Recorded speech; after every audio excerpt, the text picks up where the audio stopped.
হয়ছাক মই এই মুহূৰ্তত উপস্থিত আছোঁ এটা ব্যস্ততাপূৰ্ণ পথৰ ওপৰত উপস্থিত আছোঁ দেৰগাঁও মিছামৰাৰ এটা ব্যস্ততাপূৰ্ণ পথ এই পথটোত উপস্থিত আছোঁ পথটোৰ নাম হৈছে জনদৰদী নগেন বৰুৱা পথ এই পথত আমি আহি উপস্থিত হৈছোঁ আৰু এই পথেদি প্ৰতিদিনে শ শ লোক অহা যোৱা কৰে কিন্তু পথৰ যি দুৰৱস্থাৰ যি দেখিবলৈ পোৱা গৈছে এই ক্ষেত্ৰত চৰকাৰ বা বিভাগীয় কৰ্তৃপক্ষৰ যি দায়িত্ব আৰু কৰ্তব্য হ'ব লাগিছিল দায়িত্ব আৰু কৰ্তব্যৰ পৰা সম্পূৰ্ণভাৱে বিচলিত হৈছে বুলি ক'ব লাগিব যিহেতু একমাত্ৰ পথ মহিমামণ্ডিত শ্ৰী শ্ৰী খনিকৰ পুথি নামঘৰলৈ যোৱাৰ একমাত্ৰ এইটোৱে পথ আছিল আৰু এই পথত কিন্তু বৃহৎ গাঁতৰ সৃষ্টি হৈছে যাৰ ফলশ্ৰুতিত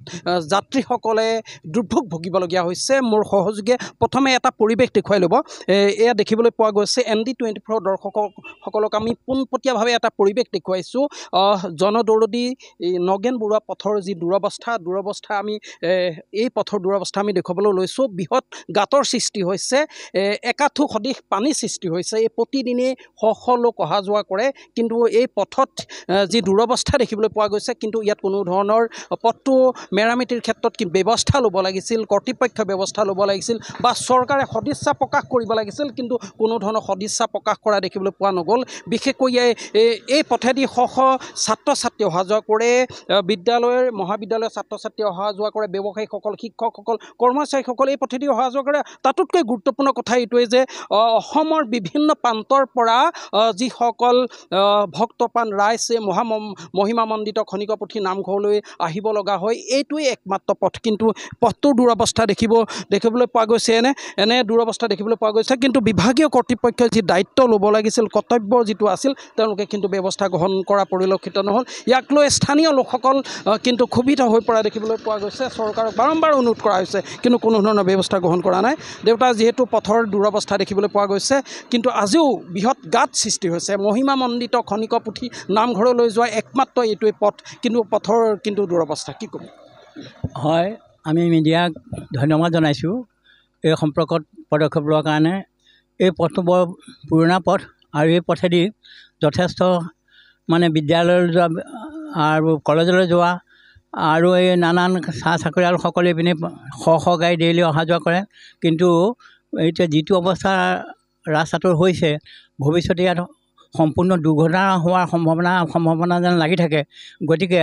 চৰকাৰে এই সম্পৰ্কত পদক্ষেপ লৈ বিহিত ব্যৱস্থা কৰিবৰ কাৰণে সানুনয় নিবেদন কৰিলোঁ কৃষ্ণ বিশেষকৈ আমাৰ এই পথৰ যি দুৰৱস্থাক লৈ বিভিন্ন পক্ষই কিন্তু চৰকাৰক নিবেদন কৰিছিল কিন্তু এই ক্ষেত্ৰত কোনো ধৰণৰ ব্যৱস্থা গ্ৰহণ কৰা নাই ইয়াত অভিযোগ উঠিছে বৰুৱা বামুণ গাঁও প্ৰেছ ক্লাবৰ সভাপতি প্ৰবীণ সাংবাদিকগৰাকী আছে তেখেতৰ পৰা জানিম যিহেতু একমাত্ৰ এইটোৱে পথ য'ত শ শ ছাত্ৰ ছাত্ৰী অহা যোৱা কৰে মহিমামণ্ডিত খনিকৰ পুথি নামঘৰলৈ অসমৰ বিভিন্ন প্ৰান্তৰ পৰা যাত্ৰীসকল আহে আৰু কিন্তু পথৰ কিন্তু দুৰৱস্থা দেখিবলৈ পোৱা গৈছে একাঠু সদৃশ যি গাঁত সৃষ্টি হৈছে চৰকাৰে দায়িত্ব ল'ব লাগিছিল কেবিনেট মন্ত্ৰীও আহিছে এই পুথি নামঘৰলৈ আহিছে পথটো কিন্তু দেখিছে আজিও কিন্তু এনে অৱস্থা হয় এই খুমটাই বিধানসভা সমষ্টিৰ অন্তৰ্গত এইটো এটা অতি গুৰুত্বপূৰ্ণ পথ এই পথটো কোৰালগুৰি চাৰিআলিৰ পৰা দৰিয়া তিনিআলিলৈকে প্ৰায় 6 কিলোমিটাৰ দৈৰ্ঘ্যৰ কিন্তু এই সমগ্ৰ পথছোৱা বৰ্তমান এনেকুৱা অৱস্থালৈ গতি কৰিছে যে এইপিনেদি যাতায়াত কৰাৰ ব্যৱস্থাটো একদম দুৰূহ হৈ পৰিছে কোনদিনা ইয়াত মানে পথ দুৰ্ঘটনা হয় সেইটো মানে ভাবিব নোৱাৰা এটা অৱস্থা এইটো আমি সকলোৱে জানো যে খুমটাই সমষ্টিৰ প্ৰাক্তন বিধায়ক জনহিতৈষী নগেন বৰুৱাৰ নামত এই পথটোৰ নামকৰণ কৰা হৈছিলে আৰু পূৰ্বতে এই পথটো মৌবন্ধা আলি হিচাপে জনাজাত আছিলে মানে আহোম ৰজাৰ দিনৰ পৰা এইটো এটা পথ আছিলে তেতিয়া হয়তো পথটো সৰু আছিলে কিন্তু লাহে লাহে এই পথটো জনহিতৈষী নগেন বৰুৱাৰ দিনৰ পৰা পথটো অকণমান ৰাইজৰ কাৰণে অতি উপযোগী কৰি তুলি ল'লে তাৰ পৰৱৰ্তী সময়ত আমাৰ খুমটাই সমষ্টিৰ বিধায়ক মাননীয় প্ৰবীণ গগৈ হওক বা মৃণাল শইকীয়াই হওক কেইবাবাৰ পথটো ৰিপেয়াৰিং কৰিছে কিন্তু শেহতীয়াকৈ প্ৰায় সুদীৰ্ঘ দিন ধৰি এই পথটো কোনো ধৰণৰ বিশেষ মেৰামতি হোৱা নাই বা সামান্য গাঁত এটা পতাৰ ব্যৱস্থা বিভাগীয় কৰ্তৃপক্ষই কৰা নাই এইটো সেইকাৰণে আমি অতি মিছামৰাবাসী ৰাইজ হিচাপে আমি অতি মানে দুখিত যে এই পথটো এনেধৰণে পেলাই থোৱাৰ কাৰণে আমি লোক নিৰ্মাণ বিভাগৰ যি বিষয়ববীয়া আছে তেওঁলোকেও এইপিনে অহা যোৱা কৰি থাকে প্ৰতিদিনে কিন্তু তেওঁলোকৰ চকুত পৰা স্বত্বেও এই পথটো মেৰামতি কৰাৰ ক্ষেত্ৰত কোনো ধৰণৰ পদক্ষেপ পদক্ষেপ গ্ৰহণ কৰা নাই। ইতিমধ্যে আপুনি কৈছে যে এই পথটো খনিকৰ মহিমামণ্ডিত শ্ৰী শ্ৰী খনিকৰ পুথিলে দৈনিক অসমৰ বিভিন্ন স্থানৰ মানুহ অহা যোৱা কৰে। তদুপৰি আমাৰ ইয়াত মিছামৰা উচ্চতৰ মাধ্যমিক বিদ্যালয়কে ধৰি কেইবাখনো বিদ্যালয়ৰ ছাত্ৰ ছাত্ৰী অহা যোৱা কৰে। দেৰগাঁও কমলদুৰা মহাবিদ্যালয়ৰ ছাত্ৰ ছাত্ৰী আমাৰ অঞ্চলৰ এইফালেদি অহা যোৱা কৰে। আৰু অসম কৃষি বিশ্ববিদ্যালয়ৰ অন্তৰ্গত বুঢ়ালিকচনত এটা কুঁহিয়াৰ আৰু ঔষধীয় তথা সুগন্ধি উদ্ভিদ গৱেষণা কেন্দ্ৰ আছে। তালৈও ঊৰ্ধ্বতন কৰ্তৃপক্ষ অসম কৃষি বিশ্ববিদ্যালয়ৰ উপাচাৰ্য মহোদয়কে ধৰি বিভিন্ন ধৰণৰ উচ্চপদস্থ বিষয়াসকল এইপিনে অহা যোৱা কৰে। অসম চৰকাৰৰ মাননীয় মন্ত্ৰী বিধায়কসকলে এইপিনে অহা যোৱা কৰে। কিন্তু পথটো ইমান এটা গুৰুত্বপূৰ্ণ পথ হোৱা স্বত্বেও পথটো কিন্তু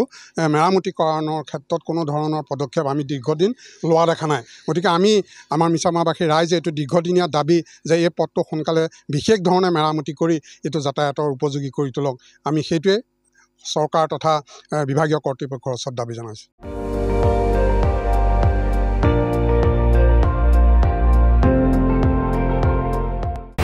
আপুনি চাই আছে ND24,